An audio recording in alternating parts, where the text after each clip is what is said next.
Here are some of the reasons your child might be hiccuping frequently. First of all, I would like to establish that hiccuping is not a disease condition, but rather it is an involuntary contraction of the diaphragm, which could be as a result of poor feeding habits. By poor feeding habits, I mean lying down to feed your baby. It is important that when you're feeding your baby, you sit in an upright position. And please, if you're worried about backache, please try as much as possible to support your back with a soft pillow.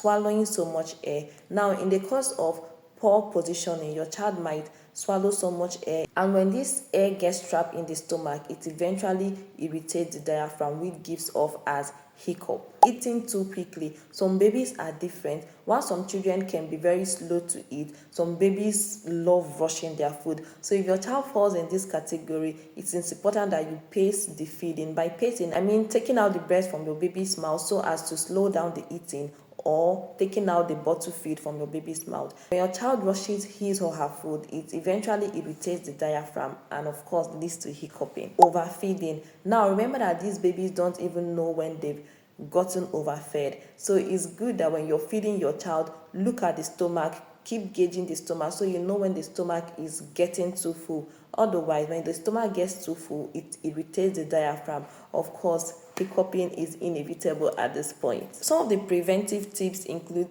burping your baby during and after feeding. So by burping your baby, it helps to release those trapped air so that your baby does not hiccup. Also, I already established that feeding your child in an upright position helps to prevent taking in so much air while feeding. Pacing the feeding as well, just like I mentioned before, it's good that you pace the feeding by trying as much as possible to slow down your child when he or she is eating, especially if your child loves rushing his or her food.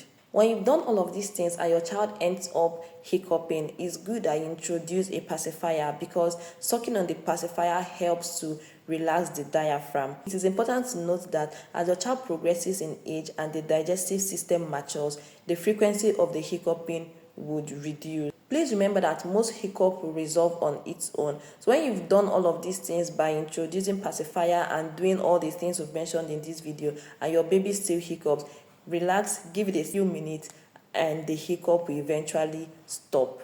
With this, we've come to the end of this video. Please don't forget to like, share, subscribe, and also ask your questions in the comment section so we'll make it interactive. Thanks for watching, and I hope to see you in the next one. Bye, guys. Get ready, get ready, get ready, get ready, get ready. Introduce a pacifier. Ooh, my light though.